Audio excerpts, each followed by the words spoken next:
also afterwards, after the English Majlis, downstairs in the basement, inshallah. At this time, without further ado, I'd like to request Sayyid Haider Bahar Aloom to take the member. Salawat par Muhammad wa ali Muhammad.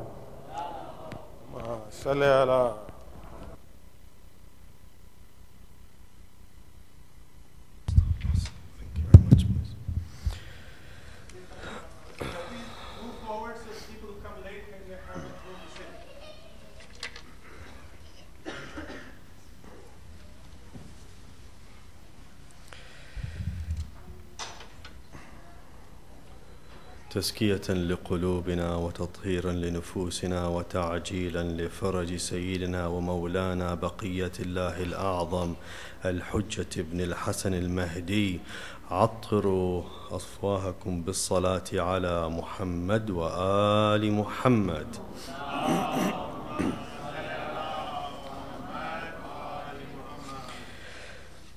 بسم الله الرحمن الرحيم. لا حول ولا قوة إلا بالله العلي العظيم. صلى الله عليك سيدي ومولاي يا رسول الله. صلى الله عليك سيدي ومولاي يا أمير المؤمنين. صلى الله عليك سيدتي ومولاتي يا زهراء. Lady Zahra, Lady Zahra, Lady Zahra.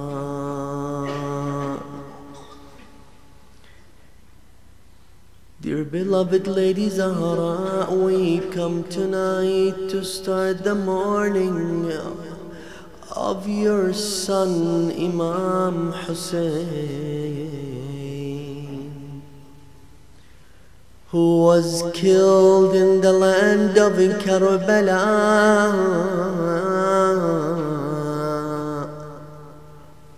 on the 10th day of Muharram on Ashura.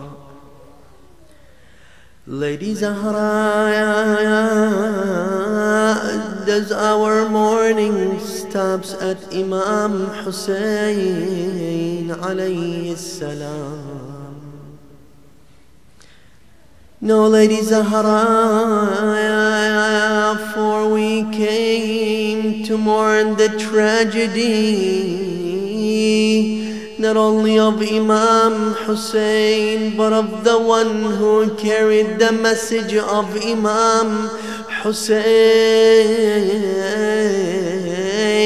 That is your daughter, Lady Zainab, Lady Zainab.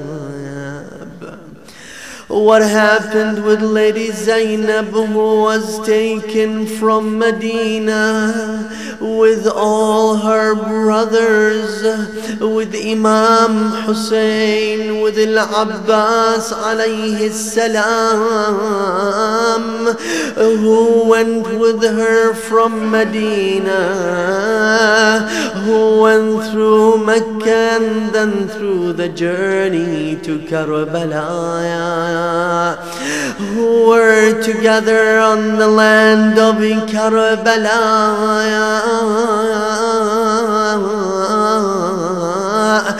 But on the day of Ashura, dear brothers and sisters, live the moments of the 10th day of Muharram.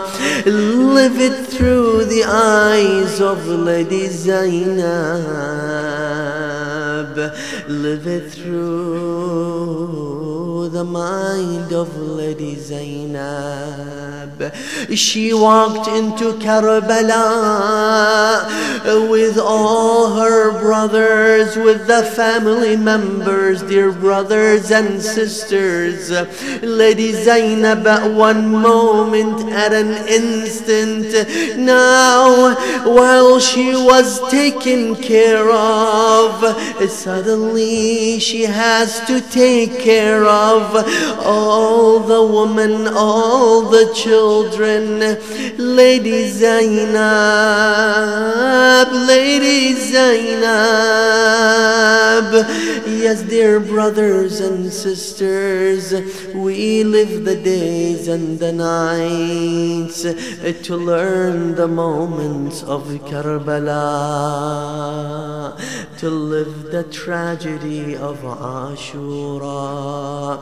They say Imam Ali alayhi salam, as he was leaving the battle of Siffin, leaving to the battle of Siffin, on the way they passed by Karbala, the land of Karbala. He said, told Ibn Abbas, do you know what land is this? Do you know what land is this? Ibn Abbas said, oh Amir al-Mu'mineen, tell me, what is this land? He said, Imam Ali told Ibn Abbas, if you would know this land, if you would know the name of this land, what happens in this land, you would not pass by this land without shedding the tears, without crying, without your heart being burned for what would happen on this land. Then they said, Imam Ali alayhi salam was seen with his tears coming down from his eyes. He said,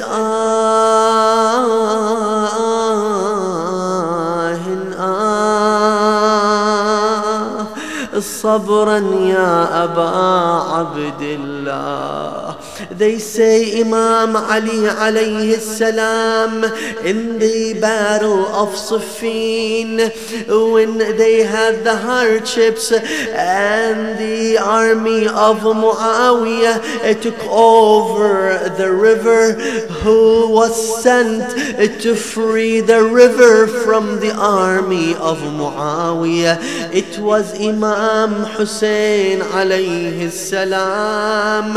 They say when Imam Hussein came back to his father, Imam Ali told him, Father, the river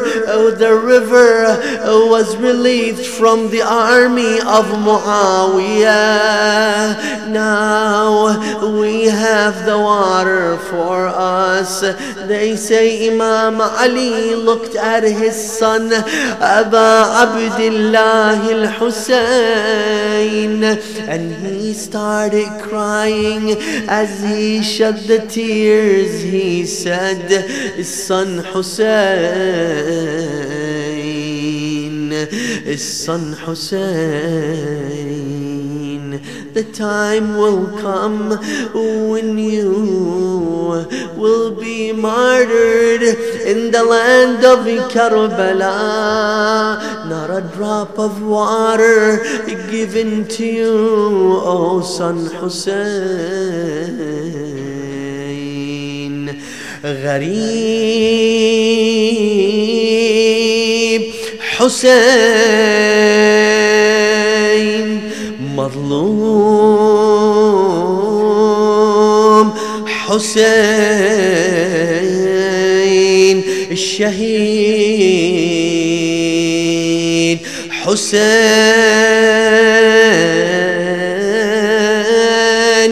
Gharib Hussein. المظلوم حسين الشهيد حسين يا ليتنا كنا معكم سادتي فنفوز فوزا عظيما. صلوات.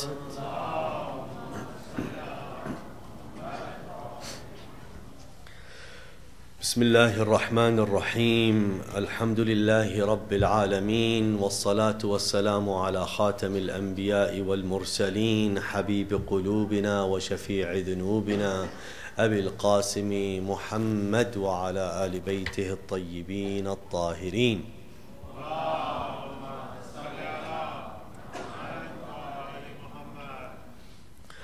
بسم الله الرحمن الرحيم. رب اشرح لي صدري ويسر لي أمري واحلل عقدة من لساني يفقه قولي. Dear respected brothers and sisters, Assalamu alaikum wa rahmatullahi wa barakatuh. The Almighty Allah Azza wa Jal says in the Holy Quran in Surah Al-Baqarah, أعوذ بالله من الشيطان الرجيم بسم الله الرحمن الرحيم وإذا قيل لهم لا تفسدوا في الأرض وإذا قيل لهم لا تفسدوا في الأرض قالوا إنما نحن مصلحون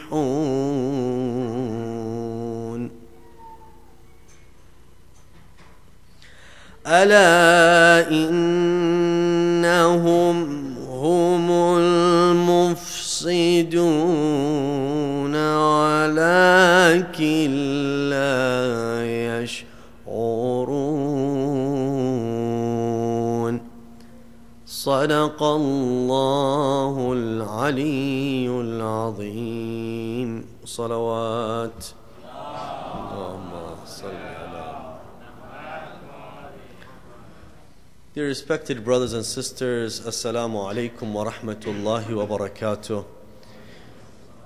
And again, we come together tonight as we start commemorating and reliving the nights of Muharram in commemoration of the saga and the tragedy of Karbala, living every moment of it, understanding it, and hopefully it's through analyzing what has happened, reflecting on it, maybe some of the teachings that might help us change and grow. For we can learn as much as we can. We can listen to many. We can read as much as we want. But Allah Azza wa Jal said, Al-Kalimu Tayyib, the good word. The good word, understanding, the good word, realizing, the good word, comprehending it. But there's something else that actually raises the good word. The good word is raised, وَالْعَمَلُ الصَّالِحُ يَرْفَعُ. Only the good work, the good deeds would raise it. Meaning what? When I am about to offer something, when I am about to pray to Allah, do a good deed alone is not enough. I might look at something from the outside and identify it as a good deed. I might see someone helping others. I might see someone building a mosque. I might see someone writing a book. I might see all of this and that, but it is only the good word that the person is building that deed on would dictate if it's raised up or not. For I can build as many mosques as I want. If it's not built and offered on the basis of the good word, it's null and void. When I go on the day of judgment, Allah will tell me, do not come and take the reward from me. Go to those who what? You build the mosque for. To those who you wanted to show off. Now Allah Azza wa Jal in this verse He said, وَإِذَا قِيلَ لَهُمْ لَا تُفْسِدُوا فِي الْأَرْضِ. Dear brothers and sisters,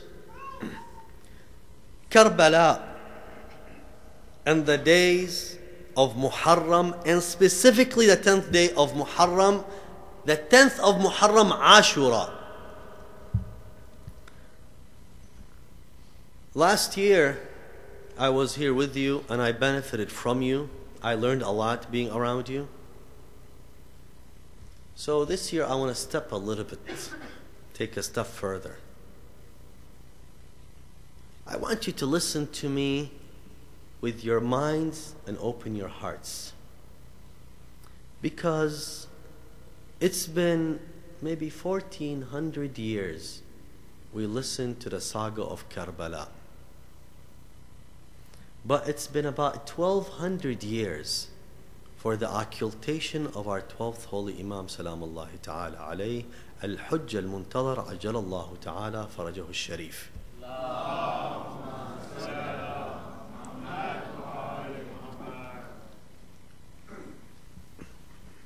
And we have a choice. Either we keep Karbala part of history, or we live Karbala with the 12th holy Imam. Now what does this mean? It means that when I listen and hear the saga of Karbala, beyond the crying and the mourning, beyond the tears and weeping on Ahlul Bayt alayhim salam, which is, by the way, vital and important, and it only shows that you're really engaged in the message. But the engagement needs something further. Our relationship with the 12th holy Imam alayhi salam is integral to understanding Karbala. I can say as much as I want, I wish I was with you, O Ahlul Bayt, O Imam Hussein. But the question comes to mind here. Really, am I making this up? Am I lying? Or am I serious about this? Because if I am serious, we have the 12th holy Imam alayhi salam looking at what we do. You claim something, he tells you, well, I'm here. The Imam alayhi salam is amongst us. He is present. The only thing is we don't see him. The Imam Salamullahi ta'ala alayhi is amongst us. How do we build this relationship? Let me tell you this. There's a reality. If I build my entire life, I live my entire life, sometimes I live it with a perception in my mind. The perception is, I commemorate 10 days of Muharram, all the day to the Arba'een.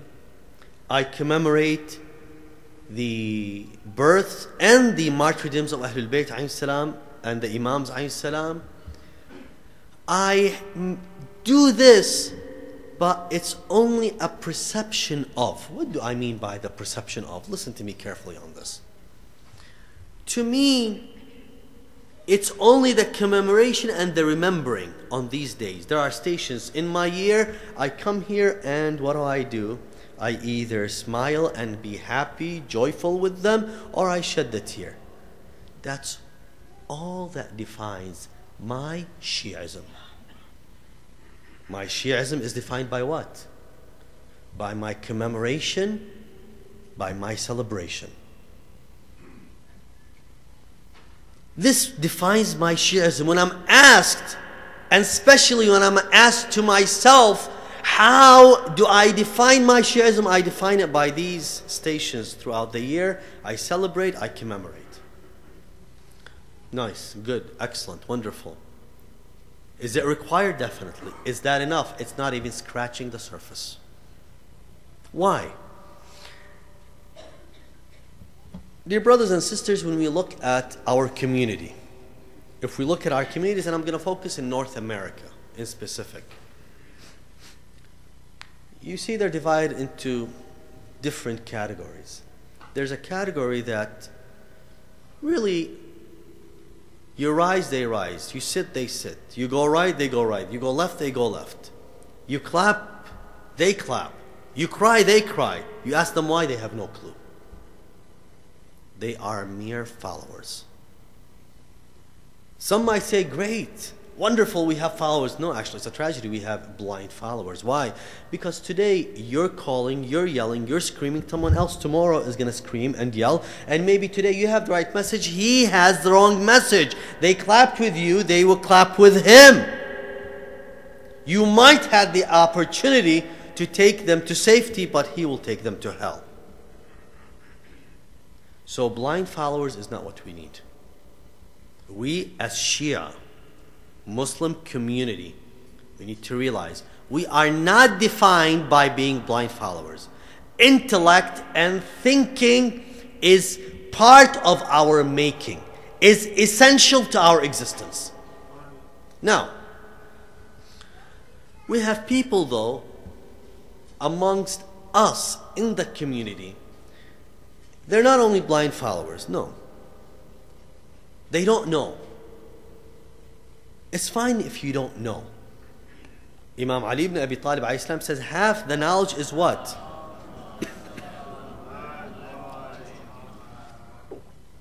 Imam Ali ibn Abi Talib salamullahi ta'ala alayhi, what does he say? He says half the knowledge is saying what? I don't know. It's when you realize you don't know something, your mind and heart opens up to gaining the knowledge. If you claim to know, what happens? You're stopping yourself from learning. But the problem is not by saying, I don't know. The problem with these individuals, they don't know and they believe they know. These are the ignorant ones. These individuals, because they base their work and what they do on ignorance, what do they end up doing? They end up doing corruption, misguidance. They take communities and people and they divide them up. Al-Imam As-Sajjad alayhi salam, he said, قَدْ آذَانَ جُهَالُ الشِّيعَةِ وَحُمَقَائِهِمْ وَحُمَقَائُهُمْ. قَدْ آذَانَ, who heard us? The ignorant ones of the Shia and the fools of them. Ignorant ones, they hurt Ahlul Bayt alayhim salam. And also, Al-Imam Sahib Al-Asr Al-Zaman alayhi salam, Al-Imam Al-Hujjah Al-Muntadhar Al-Mahdi, in one of his letters, he says, he said, لَقَدْ آذَانَا جُهَلَاءُ الشِّيعَةِ بِجَهْلِهِمْ. The ignorant of the Shia, they hurt us through their ignorance. Do you ever imagine yourself hurting the Imam Sahib al-Asr? Here's the Imam that we love so much. Would you ever actually hurt him? He says, yes, your ignorance hurts the Imam. And we'll explain further how. Amir al-Mu'min, al-Imam al-Sadiq alayhi salam, he defines this person, the ignorant. He says, لا يعلم ولا يعلم أنه لا يعلم. He doesn't know, and he doesn't know that he doesn't know. Of course, you know what happens to us when we hear these things? We try to project them on others. We don't start with ourselves saying, do I fit in this category? And I'll tell you how sometimes we may fit in this category. The commander of the faithful, Ali ibn Abi Talib, alayhi afdal salatu wassalam, what does he say? He says, لا يدري ولا يدري أنه لا يدري فَذَاكَ الْجَاهِلُ فَارْفُضُوهُ. He doesn't know. He doesn't know. He doesn't know. That's the ignorant. Reject him. How do you define these individuals? Let me go with an exercise with you here. Shwaya, pay close attention to this. I want to ask you, and this needs a moment of honesty with each and every one of you. You have to ask yourself, because in these 10 nights, if you leave here hating me, it's going to be very bad, because you're stuck with me for 10 nights or 12 nights. I forgot. Regardless. So take my questions not as a challenge to our minds. And believe me, I challenge myself before I challenge anyone else. When you sit down to listen to a speaker,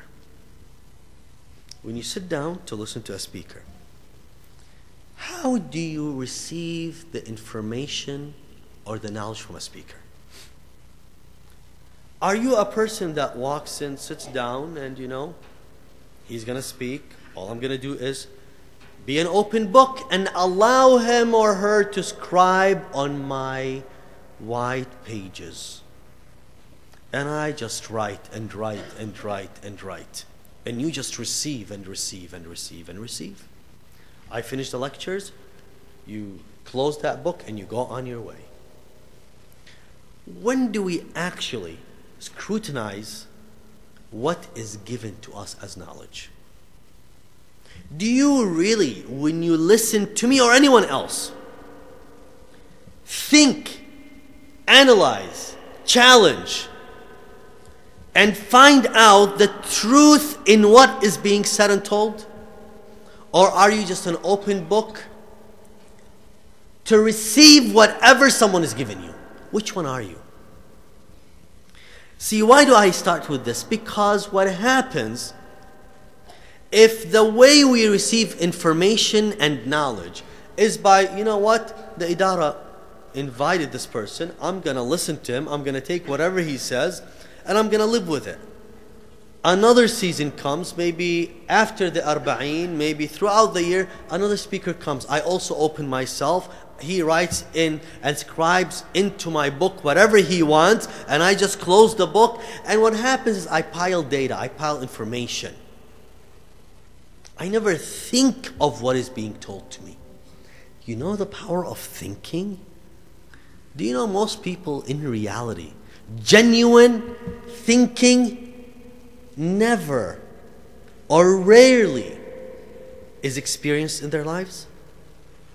Thinking is when I evaluate what is given to me. When I start checking the validity of what is given to me. But to do this, I need to have a basis of knowledge. I need to realize a process. I need to have a process of how to check this data, validate this information. Some of us really do not challenge any speaker. The only time a red flag is raised is when another speaker comes and says something that contradicts the first speaker. And what happens is like, okay, I'm a bit confused. Who is right? So now who is right? Maybe the one who talks louder, the one who has a better voice, the one that sounds maybe wearing a larger turban, I don't know. And then what happens? If through these contradictions, problems start in the community. What happens, the community never validated, never checked, never tried to find out the value of the information. Now, what happens, dear brothers and sisters, that we start creating compound ignorance. And this happens to the most valuable principle we have today. One of the most important principles that we need to live with and live by is the principle of imamah. Because we sometimes don't think about our principles, we live our principles in a state of perception. What does that mean? I think I know, but I really don't know. Listen to me very carefully. We live our principles in the state of perception. There is something called reality. This cup of water is what? Is reality. You are reality. This is the reality. We are realities to each. We are living this reality. A principle is also a reality. But sometimes, a lot of times, because we don't take the time to understand the principle, we just know of it, we have a kind of understanding. What ends up happening? We live a perception of that principle. We never took the time to understand it, to validate it. Dear brothers and sisters, when we talk about the Imam alayhi salam, when we talk about Sahib al-Asr wal-Zaman, if we read some of these ahadith, if we read the verses, we have a person who is alive, who looks at everything we do. Now, between you and I, if you really know and believe like you see me, believe in it as a reality that someone is watching what you do, you would even go deviate an inch, an ounce, a bit from what you should do? No, we wouldn't. No, we wouldn't. I mean, imagine you have someone with you all the time, someone that you revere, someone that you respect, someone that you look up to, someone that you truly respect, someone that you know, he is the Imam, he is immaculate, he is sinless, he is. Would we ever commit a mistake in front of him? Nevertheless, sin? No, we wouldn't. So why do we? Because actually, we have the perception that he's watching us, but in reality, we don't act as he is watching us. We don't really act that he knows what we are doing. See, what I'm trying to build up is shake yourself from living perceptions to living reality. And the first thing you realize is, I don't know. I don't know who it is, what it is. What is the Imam's role in my life, dear brothers and sisters? That's why we end up with ignorant pockets in our community. Because we don't know and we think we know. We end up trying to make issues out of things that are not worthy. And we let go of the worthy issues, we don't care for them. And we have people that try to every now and then you'll see people popping up, coming out, communities, and trying to do what? All they do is criticize. In what way? They don't criticize the core to reform. Let me continue that. Let me emphasize this. When we criticize, I'm not saying let's not criticize. No, we have to. To criticize is part of thinking. First you say, is it right? Is it wrong? Why? You try to find an understanding. The problem is when you lack the foundation, when you have no clue, you don't know, and you think you know, and you attack those who know.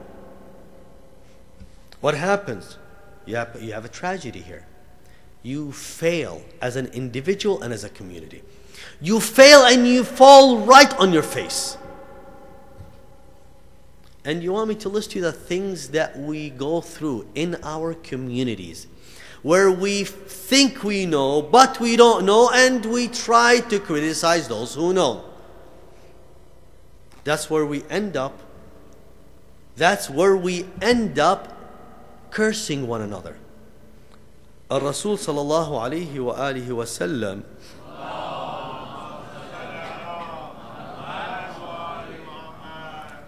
he says in different places, talks about individuals that corrupt communities. See, if we are learning from Imam Hussein alayhi salam, what did he do in Karbala? He is reforming. He is fixing. Now, if we act as corruptors, those who destroy, those who break apart, how can we claim we're learning from Imam Hussein alayhi salam? The commander of the faithful, Ali ibn Abi Talib alayhi salam, he says, لا يكون الأمر, the time for the appearance of the Imam alayhi salam, until each one of you will curse the other. Until each one of you will spit in the face of one another. Why? Because we will have ignorance amongst ourselves that when I take a position, I reject you if you have a different position. To the point that one would spit in the face of, spitting is a very, very insulting act one would do towards the other. The Imam ﷺ says, you will take yourself down to that point. Some people in our community don't understand how to accept different opinions. Unless you are a copy of their minds, they will always reject you. Shi'ism is never this way. This is the Qaeda, this is the Wahhabism, this is the extremism that is rejected. Extremism in this way is completely rejected. We don't accept this kind of thinking. If you're not a replica of my mind, you're a kafir. Who said that? Why? Then why is my thinking valuable and of value and yours not? In the Hawza, when I was in the whole city of Najaf, one thing I love when I sit amongst the scholars and I spend the time in the Hawza, no matter what the opinion is, if a person is a valid scholar, meaning that he studied, he spent the time studying, he has the credentials. I remember I was sitting with a renowned scholar and I brought an opinion of another well-known scholar. I personally didn't like or didn't agree with one of his opinions. I said, Sayyidina, person A says A, B, and C. He said, his opinion, respected. I'm like, well, isn't it wrong? He said, to you it's wrong, to him it's right. The fact is, did he spend the time and put the effort to conclude and come to this conclusion? If he did, respect his process. Respect the fact that he put the time and effort. We all disagree. This is how we grow. If it's all one opinion, how does growth happen? Right or wrong? Now really try to work together with this. Do we really live this life? This environment, this atmosphere of accepting and taking in other people's opinions even if they don't agree with ours? Do we live that way? See, it all is a reflection of what you think of Karbala, of how you believe of Imam Hussein alayhi salam. Imam Hussein alayhi salam, when he went in the battle of Karbala, what was he after? You need to realize it was an awakening for the human intellect. After it was slaved by what? People like Yazid. People like Yazid wanted to kill the ability to think.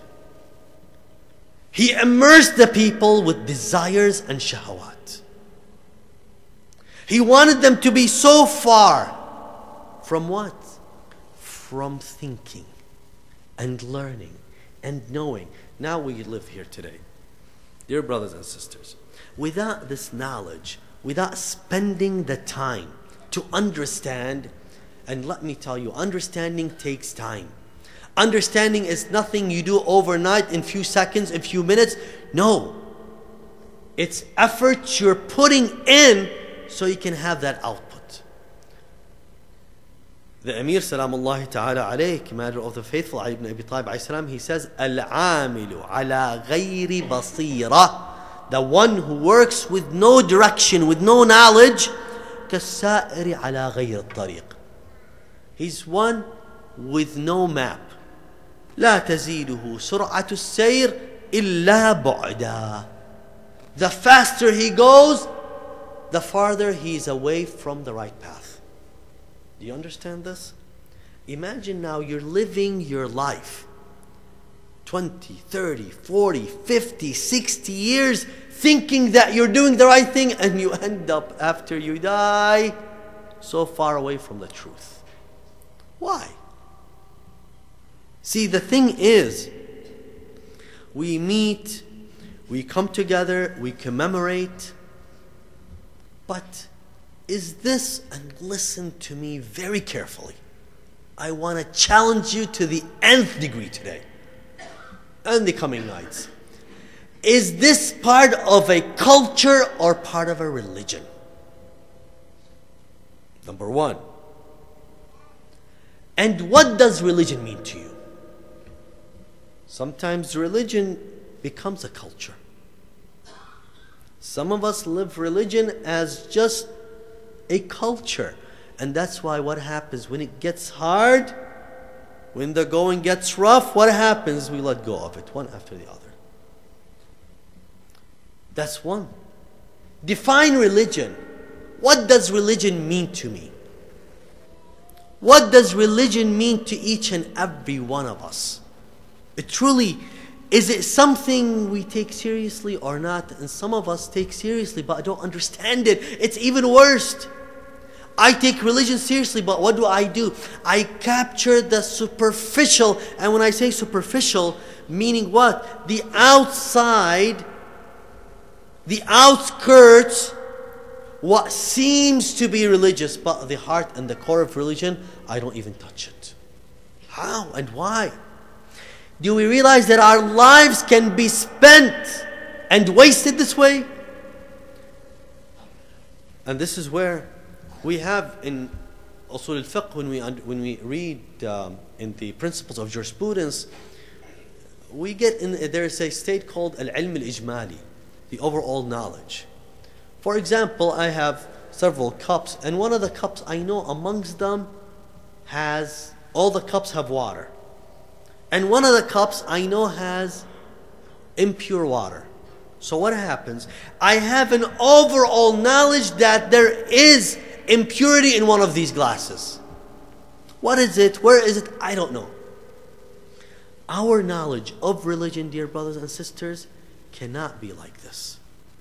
I have an idea I need to believe in an imam. I have an idea I need to believe in the oneness of God. I have an idea, I have, but I never spend the time to build this idea, to examine these thoughts. And this is detrimental to your own existence. One day, who you are will be exposed by what?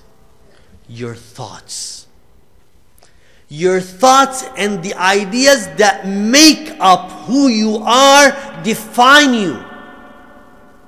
What are your ideas? Tell me. Who are you? See, when we look at our surroundings, what defines who we are? It's right up here. Allah Azza wa Jal says in the Holy Quran,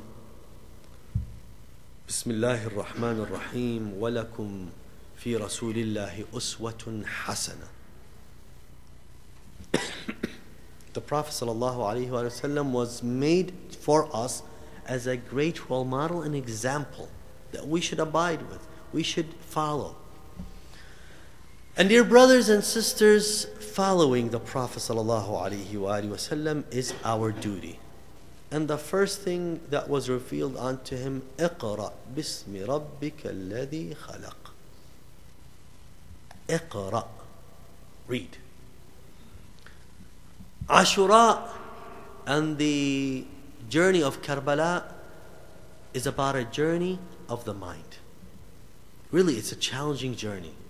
You need to explore, you need to understand. And some of us take Ashura and take Karbala, take the 10 days as an issue of culture, habit. My parents did it, my grandparents did it, I want to get some barakah. I want to get some blessing.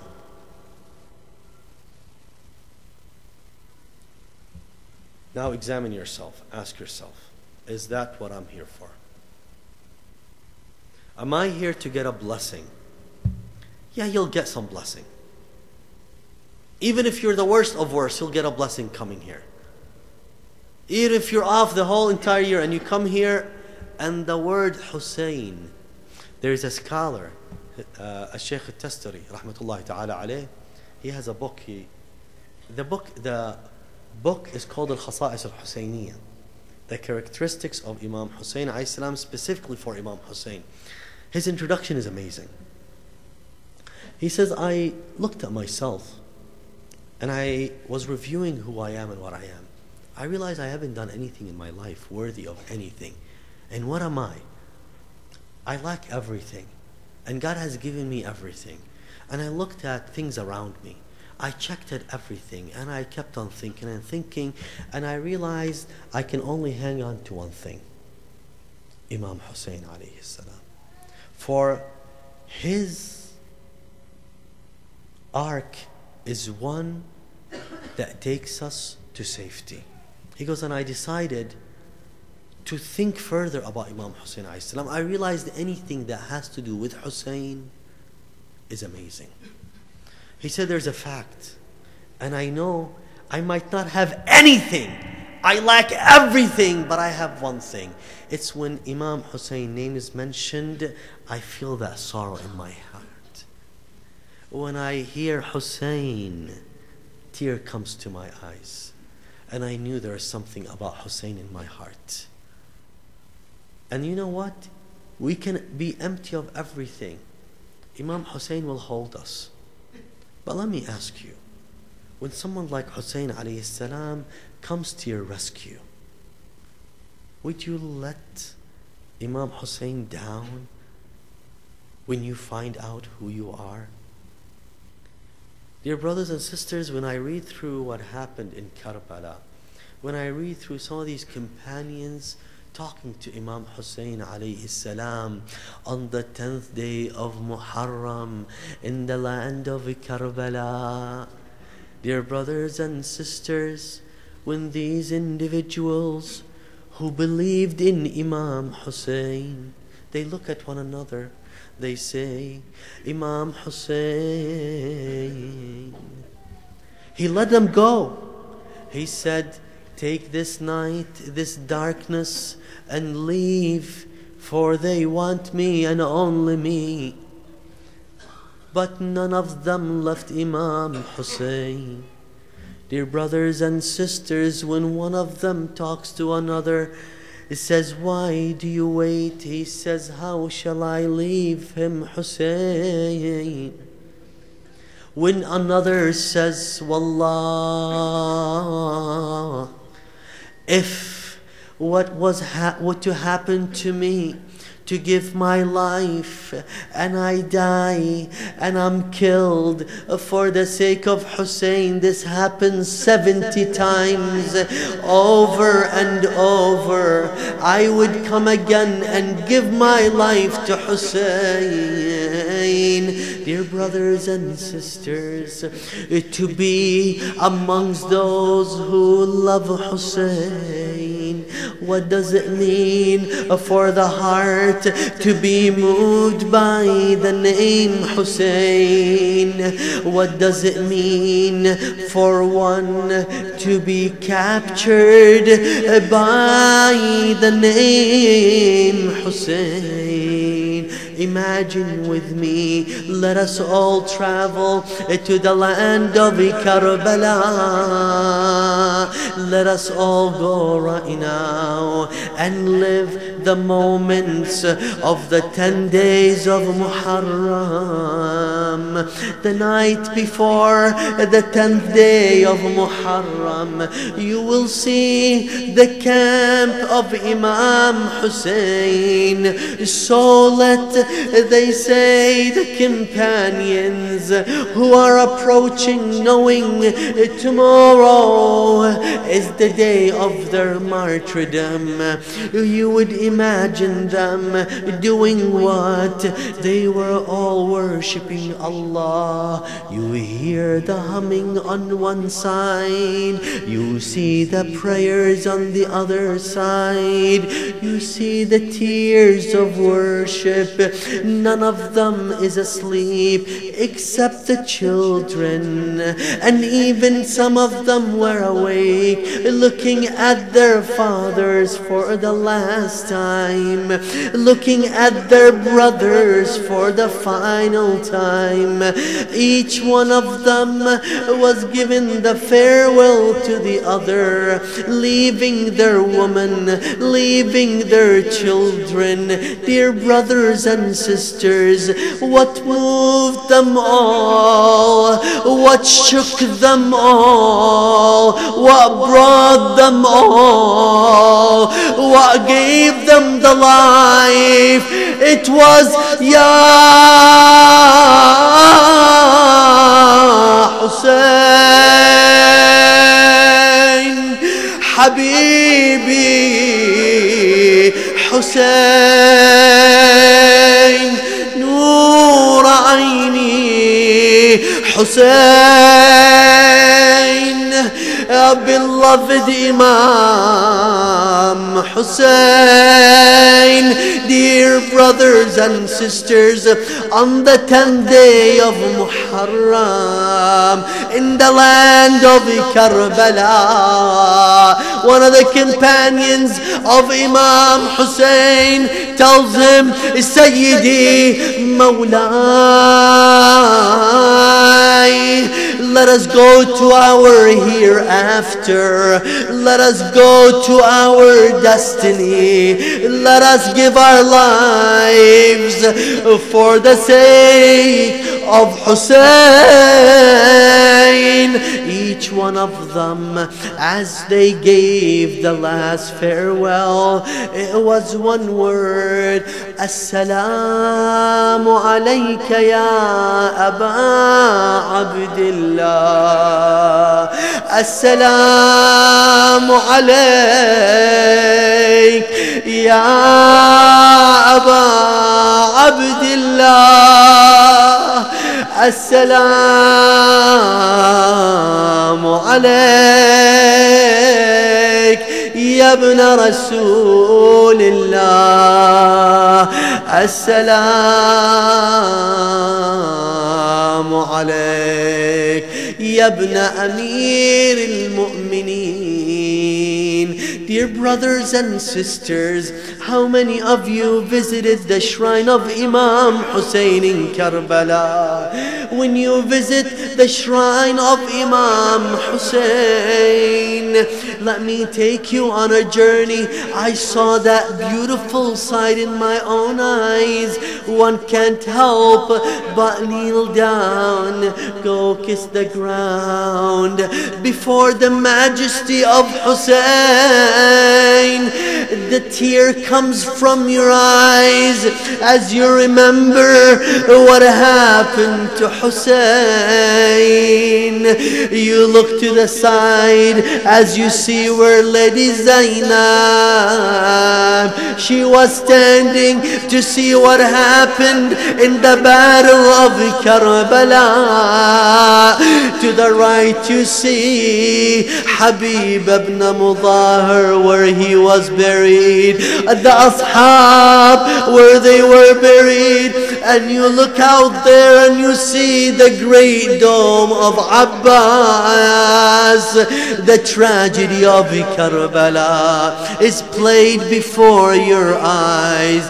Dear brothers and sisters, you hold on to the grave of Hussein. The first thing that you say, Ya Hussein, call him from here. Ya Hussein, Ya Hussein, Ya Hussein. You know what call was so aching to the heart, was so aching to the heart. It was the call of Lady Zainab. when she saw, after everything was settled, the body of Imam Hussein laying on the grounds of Karbala. That call echoed through the days and the nights, so each and every one of us tonight, right this moment, would call back, as she said, 1200 years ago, 1400 years ago, when she said, as she looked at the body of Imam Hussein, she saw the woman and the children and all the companions who was left to take care of the woman and the children. It was Lady Zainab, where she called Brother Hussein, Ya Hussein, Ya Hussein, Ya Hussein. I want everyone together right now. I want you to imagine, last final moments, please, with me. Imagine you're in the shrine of Imam Hussein this moment. Imagine the grave of Imam Hussein. Nothing between you and the grave. Reach out with your hands, hold on to the grave and call with me, Ya Hussein, Ya Hussein, Ya Hussein, Ya Hussein, Ya Hussein. غريب كربلاء، مظلوم كربلاء، شهيد كربلاء، غريب كربلاء، مظلوم كربلاء، شهيد كربلاء. يا ليتنا كنا معكم السادتي فنفوز فوزا عظيما.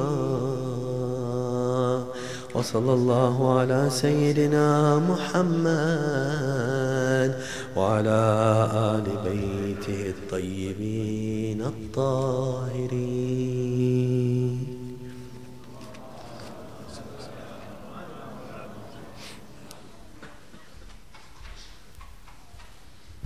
Hussein, Hussein, Hussein, Hussein,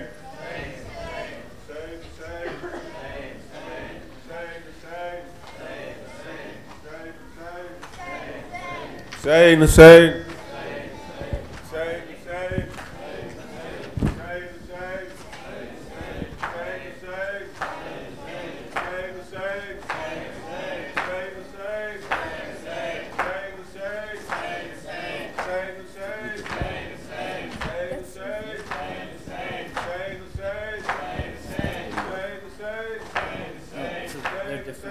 Hussein, Husseina, Hussein, Husseina, Hussein, Husseina, Ya Hussein,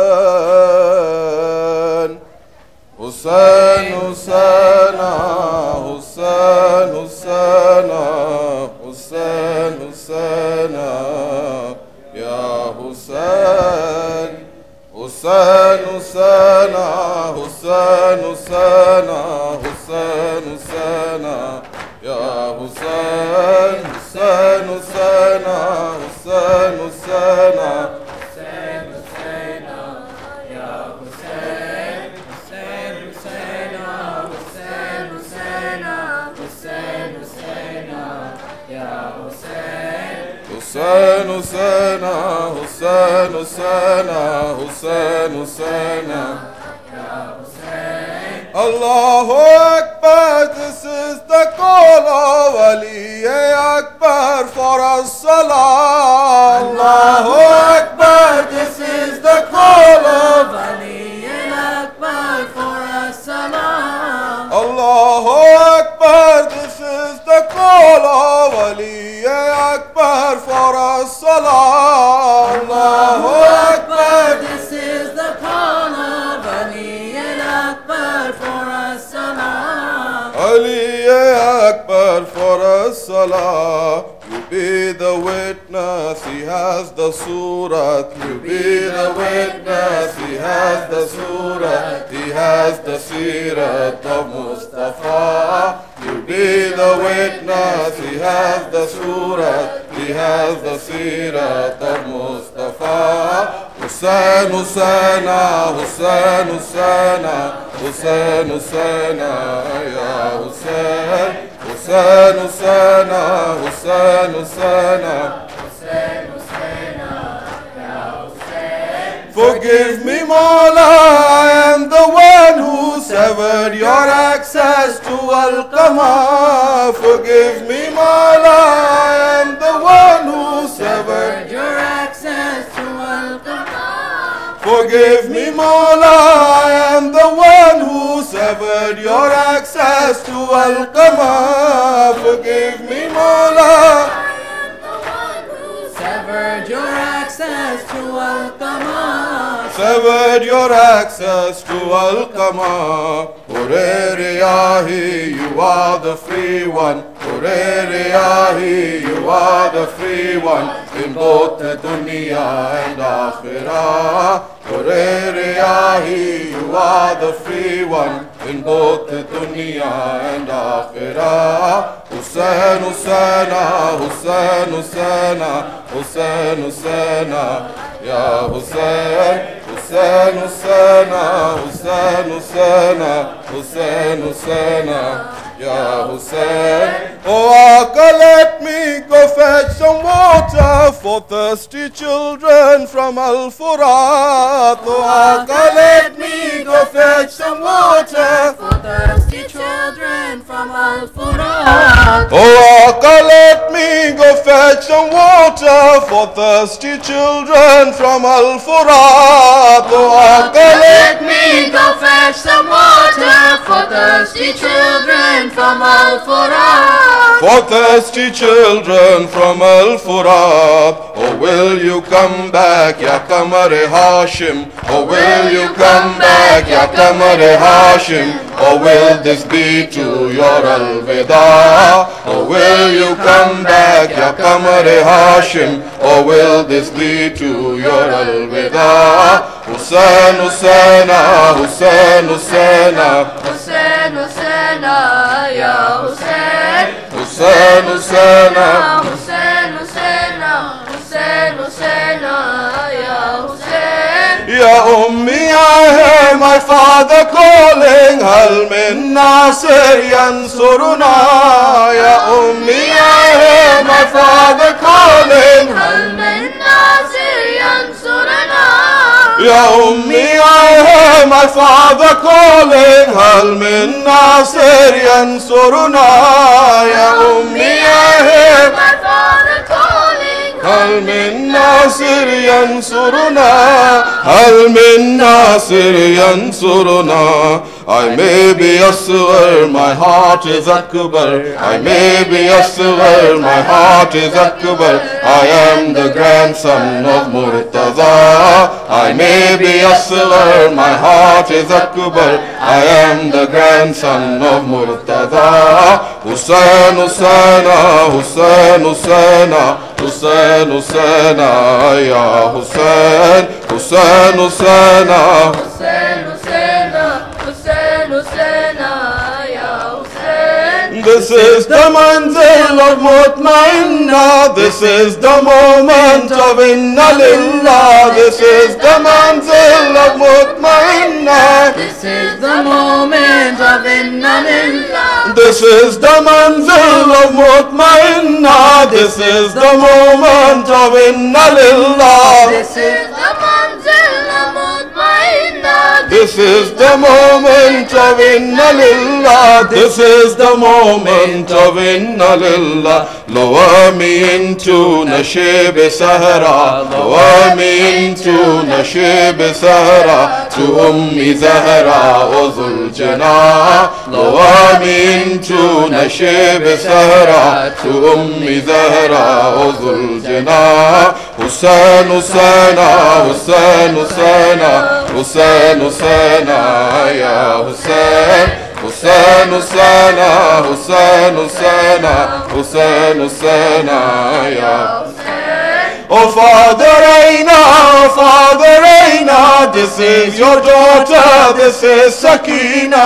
Oh Father Aina, Oh Father Aina, this is your daughter. This is Sakina. Oh Father Aina, oh Father Aina, this is your daughter, this is Sakina. Oh Father Aina, Oh Father Aina, this is your daughter. this is Sakina, this is your daughter, this is Sakina. My heart is broken, my wounds are open. My heart is broken, my wounds are open. Oh Ummu Abbas ba Wafa. My heart is broken, my wounds are open. Oh Ummu Abbas ba Wafa. Hussain Hussaina, Hussain Hussaina, Hussain Hussaina, ya Hussain. Hussain Hussaina, Hussain Hussaina. Hussain Hussaina, ya Hussain. You are the martyr we venerate, your tragedy we commemorate. You are the martyr we venerate, Your tragedy we commemorate. you are the martyr we venerate, your tragedy we commemorate. You are the martyr, We venerate. your tragedy we commemorate. Your Your tragedy we commemorate. We are the Shia, we are your Ummah. We are the Shia, we are your Ummah. We are the students of Karbala. We are the Shia, we are your Ummah. We are the students of Karbala. Hussain Hussaina, Hussain Hussaina, Hussain Hussaina, ya Hussain. Hussain Hussaina, Hussain Hussaina, Hussain Hussaina, ya Hussain. Ya Hussain, ya Hussain, Hussain, ya Hussain, Ya Hussein, ya Hussain. Ya Hussein, Ya Hussein, Ya Hussein, Ya Hussein, Ya Hussein, Allahumma